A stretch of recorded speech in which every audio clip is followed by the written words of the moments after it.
Science student versus arts student. எங்களுக்கு 2 tuition compulsory. அது மட்டும் இல்லாம ரெகுலரா காலேஜ் போயிடுவோம். நாங்க அந்த டியூஷன்லாம் போக மாட்டோம். ஜாலியா தௌலத்தா சுத்துவோம். போர் அடிச்சதுன்னா கூட இருக்க பொண்ணுங்களை வச்சு ரீல்ஸும் பண்ணுவோம். சயின்ஸ் ஸ்டூடெண்ட்ஸ்ல பாத்தீங்கன்னா டாப்பர்ஸ் மட்டும் தான் இருப்பாங்க. டாப்பர்ஸ் மட்டும் அந்த குரூப் எடுக்க முடியும்.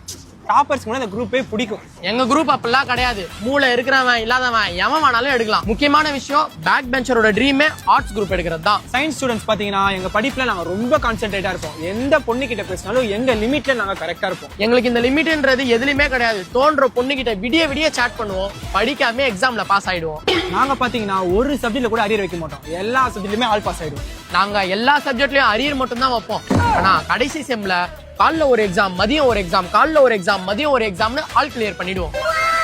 சயின்ஸ் குரூப் எடுத்தவங்க எல்லாரும் இன்ஜினியர், டாக்டர், சைக்காலஜி இந்த மாதிரி பெரிய பெரிய ஃபீல்ட்ல மட்டும் தான் இருப்பாங்க. அதெல்லாம் விடு. நம்ம ஊர்ல இருக்க முக்காவாசி பிசினஸ்மேன், அது மட்டும் இல்ல கவுன்சிலர், எம்எல்ஏ, எம்பி இந்த மாதிரி பெரிய பெரிய ஆளுங்களாம் எங்க ஆர்ட்ஸ் குரூப் எடுத்தவங்க தான். தெரியுமா?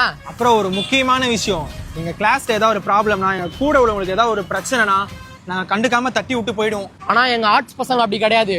கூட இருக்கிற பிள்ளைங்களுக்கு ஒரு சிக்கன் வச்சுக்கோ, விட்டியே விட்டு போயிடுவோம்.